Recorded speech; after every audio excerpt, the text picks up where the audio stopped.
This video has spoilers for...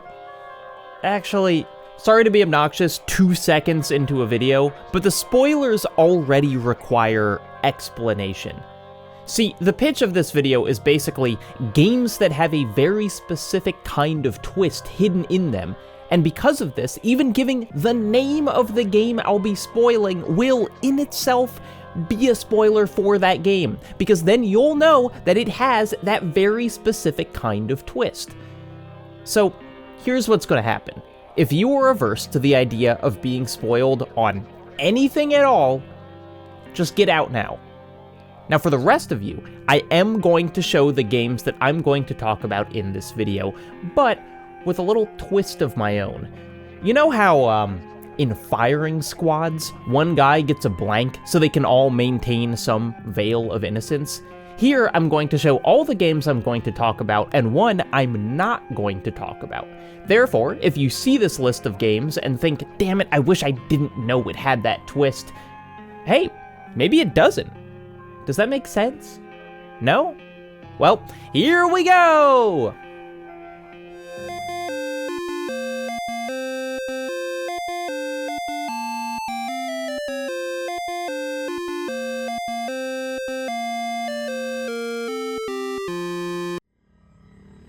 If you ask a fan of the Yakuza or Metal Gear Solid games, which entry should I start on, you'll probably get very strong reactions based around the chronology and interwoven narrative of the series. You can't play Infinite Wealth before Yakuza 0, you can't play Metal Gear Solid 4 before 2. I did both those things. You're less likely to get that strong of a reaction from fans of the Earth Defense Force series, colloquially known as EDF. Unless you're in Japan, you might not have even realized Earth Defense Force was a series until the third entry. In the West, consumers received a game called Monster Attack, followed by a game called Global Defense Force, and then a game called Earth Defense Force 2017. Global Defense Force was later retitled to Earth Defense Force 2, and 2017 is also known as Earth Defense Force 3. My first game in the series was neither of these. It was the absurdly titled Earth Defense Force 4.1: Shadow of New Despair, a revamped and expanded edition of a game originally titled Earth Defense Force 2025. Confused yet? The thing is, it doesn't really matter. The games, as anyone who's played 5 minutes of one knows, are all about killing big ants and swarms of UFOs and occasionally a kaiju. There's no consistent chronology between these games, nor does there need to be. I don't need a backstory to be convinced to shoot a giant ant with a rocket launcher.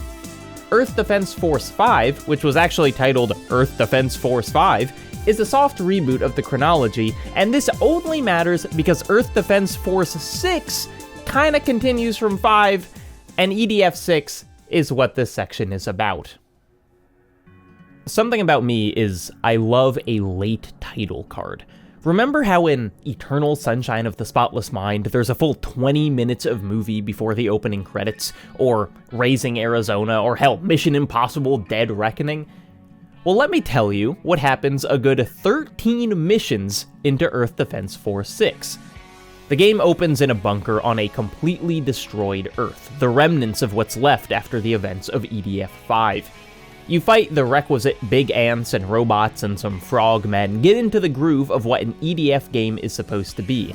Then, in the 13th mission, an enormous ring-shaped alien mothership descends. You dash under it, attacking its weak point. Everything flashes, the sky goes black and then white, and words appear on the screen.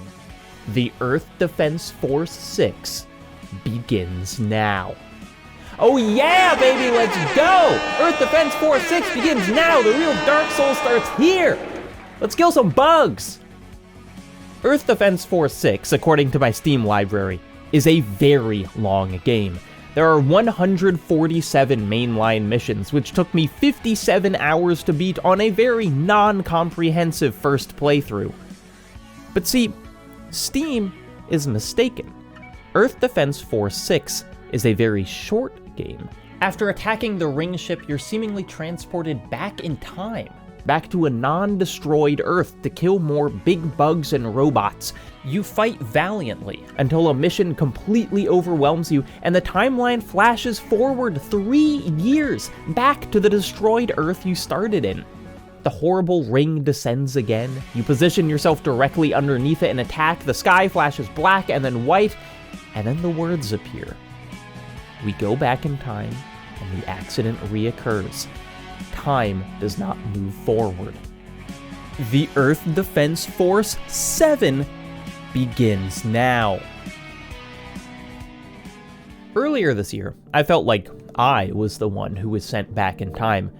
Arguably the first indie game I ever played, not counting thousands of free Flash games, was a project by Kyle Gabler and Ron Carmel called World of Goo.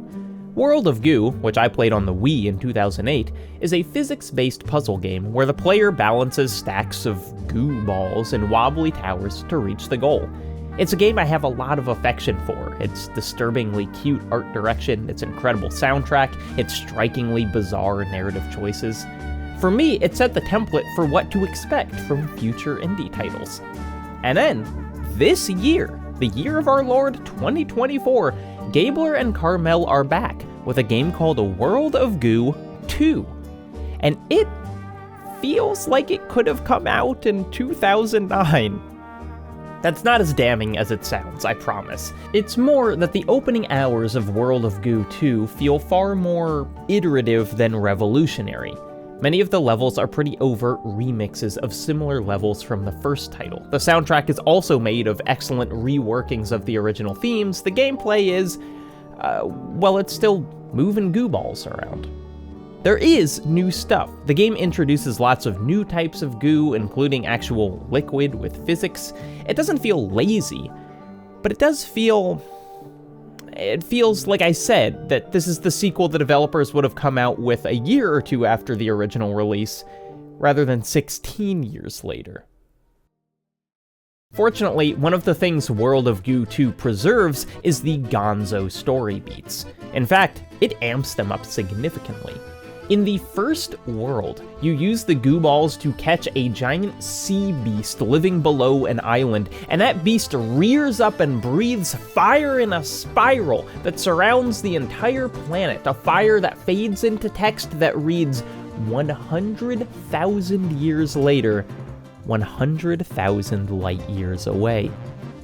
In Chapter 3, the goo balls find themselves on a Snowpiercer-like train, a train that encircles the globe and eventually draws so close to the speed of light that time on the planet it circles speeds up in comparison.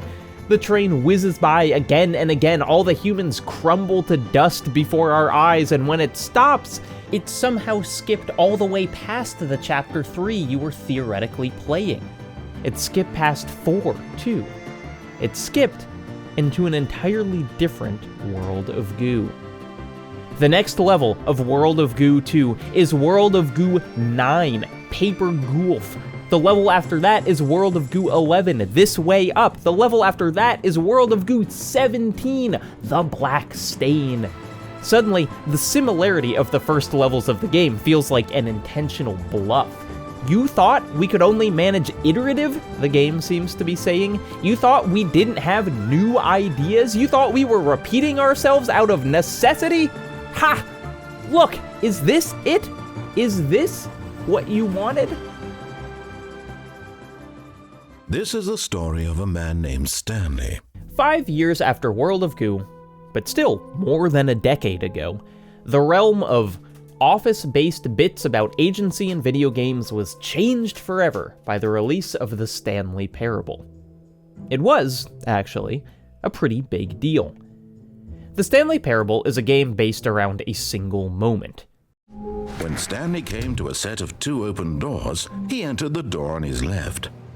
You, as a player, come to a decision. The narration of the game tells you to make one choice. You are free to obey the narration or disobey. And from here, the Stanley Parable spins off into every potentiality you could possibly imagine. The narrator works with you, or yells at you, or tricks you, or creates new games for you. You can follow the story or abandon it. You can break the geometry of the world. One of the appeals of the Stanley Parable in 2013 was it seemed to account for everything. There was dialogue written for every possible action of the player. I mean, the game literally contained a museum documenting itself, for Christ's sake. And so, when the Stanley Parable Ultra Deluxe Edition was announced, billed as largely a console port with new endings and new dialogue, my reaction was kinda... okay. Never while playing the Stanley Parable did I think that it should have had more endings. Never did it feel like a smaller version of what it should have been. Imagine my shock, then, when this expectation turned out to be exactly what the Stanley Parable Ultra Deluxe Edition was about. Because this version of the game isn't just an expansion or remix or remaster, it is, you should have probably expected it by this point, the Stanley Parable 2. Hidden in the walls of the original game, behind a door subtly labeled New Content, is the Stanley Parable 2. The thing about the Earth Defense Force games, from Monster Attack to now, is they haven't changed very much. This isn't a criticism, necessarily. They have added tons of stuff, new weapons, new vehicles, new classes and enemies, but every new feature is built on the same basic framework, individual levels where you shoot aliens until there aren't any more, picking up dropped packages of armor and weapons, leveling the city around you. The games have remained so consistent that when the Earth Defense Force 7 begins now, and then the game plays and looks exactly the same as it did before, it feels like a little wink to the audience. We know what we are, EDF says. EDF 7 won't require a new engine or animations or gameplay mechanics, it'll just need more bugs. And the game is absolutely right. I dove into EDF 7 with the same verve I did with 6, and when the time came once again to attack the ring-shaped mothership, I pounced on that thing, pummeling its weak point with rockets until the screen flashed white and red. It's the same, but something is definitely off. The Earth Defense Force 8 begins now. A full map of the plot of Earth Defense Force 6 looks something like Tenet or Primer, media featuring absurdly involved and self-replicating timeline knots. But as complicated as Tenet gets, it never hits you with a Tenet 2 title card. And that's because what EDF and World of Goo and Stanley Parable are forcing you to do is consider their meta-narrative. Not just their story as a game, but their story as a franchise. Earth Defense Force 8 means nothing to the characters of the game. World of Goo 17 is only meaningful to us, a player in the real world who knows they're playing a game called World of Goo 2. To make a game that contains its own sequel is to acknowledge oneself as a media object, yank the player out of any immersion they might have in the world. Earth Defense Force has never been a series that has particularly prioritized deep storytelling, but it's also never looked the player dead in the face and said, "This is a video game with this directness." Even the color scheme of the UI changes, a new coat of paint on fundamentally the same experience. And as the scale of the games contained in EDF 6 continues to grow, by the end of Earth Defense Force 9 you're fighting a literal god the size of Long Island, I think it's begging you to get existential about the whole nature of this fight. What are we doing, huh? How much is too much? Are 140 missions enough for you? Will 4 games in one satisfy your cravings?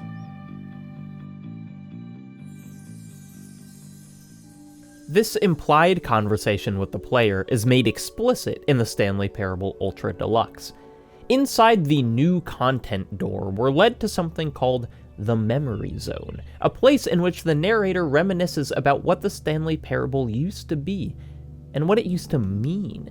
He literally reads reviews of the game in-game. The cleverest achievements from Steam are framed on the wall. And we gradually realize that the Memory Zone isn't just commemorative, it's a burden. It's the weight of importance that any follow-up would have to bear. What follows the Memory Zone is in effect a scene sculpted by fear. The narrator, self-conscious about his own long-windedness, gives you a skip dialogue button. Repeated skips take you farther and farther into the future as the narrator completely unravels and time itself falls apart. It is only after this ending, after the end of time, that you're truly given access to the Stanley Parable 2. It and World of Goo 2 parallel each other in this way. Both accelerate to some inconceivable point in the future before giving access to their sequels, and in both, the sequels are less games and more desperate jumps at continued relevancy after time has passed them by. What the Stanley Parable 2 ends up being is a mountain of graphic design and branding based off a handful of ideas that cannot coalesce. Try as he might, the narrator can't combine concepts like the jump circle, the infinite hole, and the idea of collectibles into a satisfying follow-up to the original game. He sighs. Who am I kidding, Stanley? This isn't a coherent video game at all. It's a lot of gags. At the end of World of Goo 17, you meet a character who isn't a character at all, but a physicalized AI of a long-dead World of Goo fan, now a computer that's archived every World of Goo game ever made. He says that some were good, most were bad. World of Goo 21 wasn't even a game. It was just a program that generated gameplay video. Infinite generated content you could stream on your streaming platform to your fans or whatever forever. You could be a content creator without the inconvenience of having to create content. The games approach a singularity. After finding all the collectibles added in the Stanley Parable Ultra Deluxe, the narrator insists on collecting them all again, because remembering is now more fun for him than playing something new. And then, after many, many resets, quietly added on the main menu screen, a new option. Epilogue. We're back, at the end of time. Desert and sun and moon and fire and wind, and then, a final time, the memory zone. It too is crumbling. It doesn't have much time left.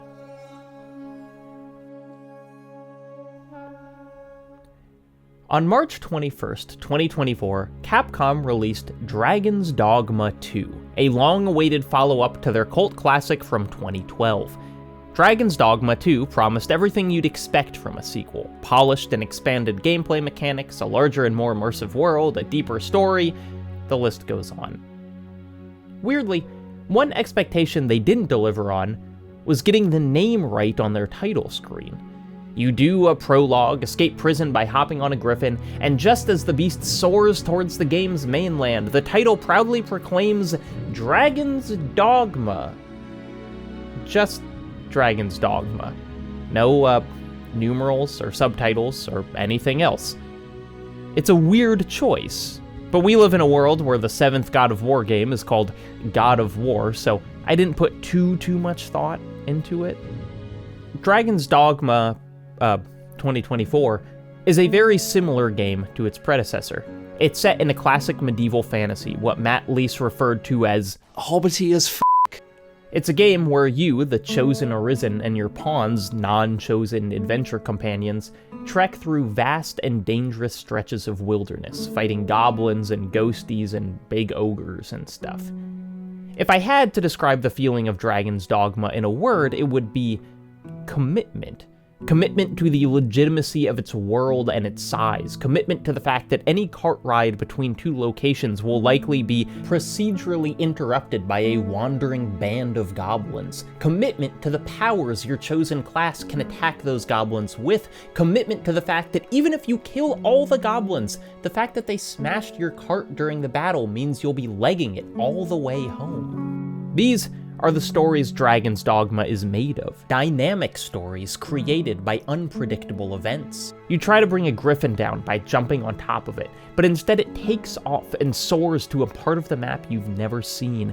You're injured and struggling through the wilderness. You stumble upon a miraculous city of elves, but you don't have anyone in your party who speaks Elvish, so you're not able to ask them for help. You fall into bed alongside your pawn, but your pawn picked up a mysterious disease on the road, and when you wake, the entire city around you is dead.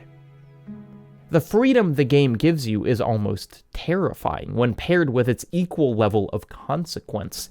Feel free to attack and kill that quest giver. Just be ready to deal with what happens after. Wander off into high-level wilderness, but don't expect any help when monsters destroy your only camping equipment in the middle of the night. The paradox of the game is that the actual, literal story seems to be at odds with this sense of freedom. Dragon's Dogma 2024 has, to be frank, an almost completely uninteresting narrative. There's a false ruler on the throne, you're the rightful sovereign, we gotta get you back up there, king. The quest design is offbeat in often interesting ways, but the story told within those quests has almost no staying power. And for all the choices the game gives you, it seems to always end up in one place. You fight the biggest dragon, the people love you, and you have a seemingly hollow victory where you take the throne and have a big feast, doing nothing to stem the fundamental violence of the world. This is also basically a thematic repeat of the first game, in which you find the ruler of the world and supplant them, locking yourself into your own cycle of monarchic destruction. It's... Hey gamers, you know linking the fire in Dark Souls? It's that. The game keeps forcing you to link the fire, perpetuating the status quo without anything revolutionary. And on its own, that is maybe a cleverly simple way of designing the narrative for a sequel. Hey, our first game was about cycles, and so the second game is about cycles again. That's the way a cycle works. But it's also a little disappointing, you know? Like, this is what was cooking for 12 years? Just a repeat of the first game's story? I am being deliberately obtuse, of course. That hollow ending is haunted. Haunted by the feeling that there must be something more. You reload the game and you're on the dragon's back again, flying once more towards the story's inevitable conclusion. I fought this dragon 3 times before understanding that there was, in fact, another option. Hours before, in some forgotten story quest, I had been handed the Empowered Godsbane Blade, a sword I was baffled to find I couldn't equip or use.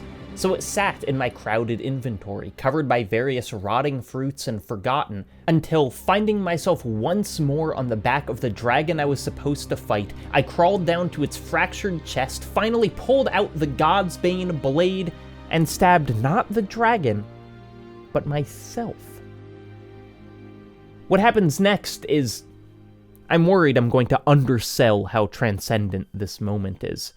For context, upon reaching this point, I've probably played this game for 35 hours. I tried out its many classes, I fought the Dragon God, I literally watched the credits roll. I experienced and then forgot 24 story quests.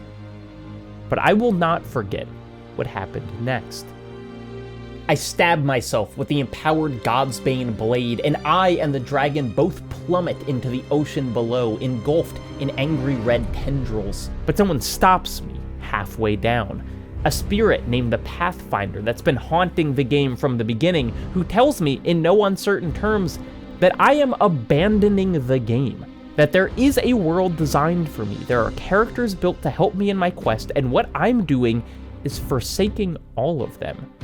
Those same characters reach towards me, begging me to come back, become sovereign, finish the game, let's watch those credits roll one more time. And I cast them off. And then I fall further. When we fade back in, my character is lying face down on a blasted wasteland, the air a malevolent red unlike anything present in those previous 35 hours. And then the camera draws back and back through the clouds and up into the sky, a vision of hell itself, and then it hits. Dragon's Dogma 2. Welcome to the sequel, asshole! The oceans are dry and the air is tormented, and the land itself is being ripped apart by an ever-encroaching storm wall. The game has been pushed as far as it could, and then further still. This is the result. And so, what do we make of this most delayed ever title drop. Within the game's narrative, I like the framing Renata Price gave it in a piece for Bullet Points. Dragon's Dogma 2 is a game about how far one can stretch the threads of fate before they break. The Pathfinder tells you that this is what happens when you refuse to play your proper role in the story. He flips the table and burns the whole world. He tells you that, should any one part come undone or any one role go unfulfilled, the whole story will unravel. But we already know this to be wrong, don't we? The story doesn't unravel, it doesn't end, it transforms. It becomes furious and alive in front of us. But as much as it challenges the cyclical status quo of its fantasy world, there is also the unavoidable meta-narrative. The two at the end of the title, not thrown in the face of our character, but directed at us, the players, the fans who bought the video game sequel, hoping it'd be everything a video game sequel is supposed to be. New, but familiar, bold, but polished, revolutionary, but nostalgic. It's the most familiar cycle of them all. Art, hoping that repeating the same tricks can evoke the same response it once did. If the game you've just spent dozens of hours on felt too much like Dragon's Dogma 1 even seemed to share its title, then this is the rejoinder, Dragon's Dogma 2, a sequel that meaningfully expands the original's themes by setting itself in hell. I can't help but think of the Stanley Parable's blasted wasteland in these moments, another desert witness to the crumbling of civilization. Every ounce of blood sucked from the stone, an absurd, over-the-top metaphor for artistic repetition. But my God, what a way to go out. At the end of Earth Defense Force 6, scientists somehow managed to destroy the very beginning of the aliens' evolutionary pathway. The final boss becomes a fight to determine which version of history will continue, your victory essentially wiping the aliens from existence. And thus, we end without knowing what comes after. Will the next game be Earth Defense Force 7, Earth Defense Force 10, or an entirely new path? For such a formulaic franchise, the future is genuinely uncertain.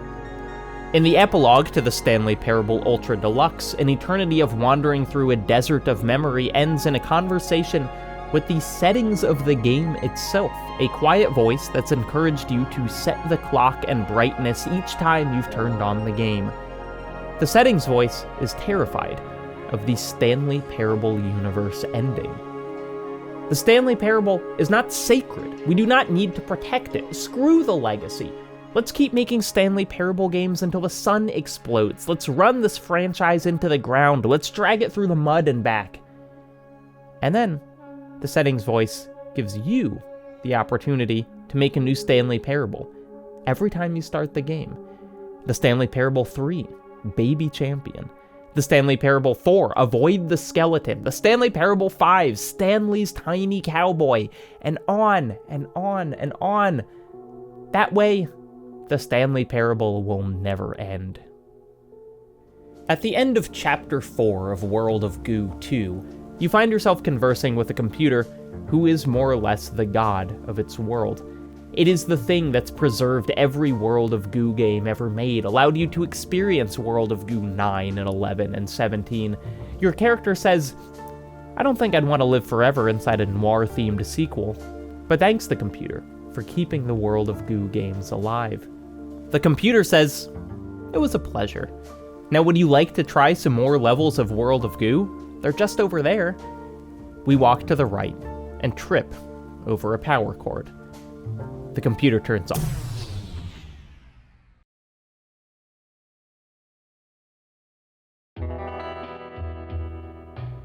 Sometimes you find a bunch of games that happen to coalesce into one big, cool idea, and other times, someone makes Peggle into a roguelike, and you can't find a way to tie it into the same big theme, but you really want to talk about it anyway. And so you decide, hey, what the hell, I'll make a whole separate video. At least that's what you do if you're me, and you care about Peggle way too much, and you can put absolutely whatever you want on Nebula. I cannot stop playing Peglin. They were basically the perfect mobile game developer before the concept of mobile games existed the way it does today. Peggle is like a butter and brie sandwich, you know? Have you heard of Nebula? Of course you have. Say it with me. It's a premium streaming service for creators like me, owned by creators, designed to be a chiller, more stable home for thoughtful video content. When you join Nebula using my link, not only do you get access to over 24 exclusive videos from me and tons more from other creators, not only do you get 40% off an annual subscription, you're also directly supporting me because I get a cut of that subscription. That's how it works. Last month on Nebula, I did a video on 6 Days in Fallujah. The month before that, I talked about Arkham Knight. Earlier this year, I picked blackberries, raved about fight scenes, discussed art in a Vegas hotel room. There's a lot to choose from. And Nebula keeps picking up great folks. Linus Bowman just joined, Lily Alexander is putting exclusive videos up there, Bernadette Banner is now on Nebula, so we can all learn how to make corsets and stuff. All ad-free and often available earlier than on YouTube. If all you want is for me to talk about more video games, there is a lot of that on Nebula. But my guess is you're a more multifaceted person than that. You like discovering new passions and learning new things. And if that's you, Nebula is just the place to be, because that's what all of us are on there for. Join today and get 40% off an annual subscription at nebula.tv/Jacob Geller. To save our Mother Earth from any alien attack, from vicious giant insects who have once again come back, we'll unleash all our forces, we won't cut them any slack. The EDF deploys. Our soldiers are prepared for any alien threats. The Navy launches ships, the Air Force sends their jets, and nothing can withstand our fixed bayonets. The EDF deploys. Our forces have now dwindled and we pull back to regroup. The enemy has multiplied and formed a massive group. We'd better beat these bugs before we're all turned to soup. The EDF deploys.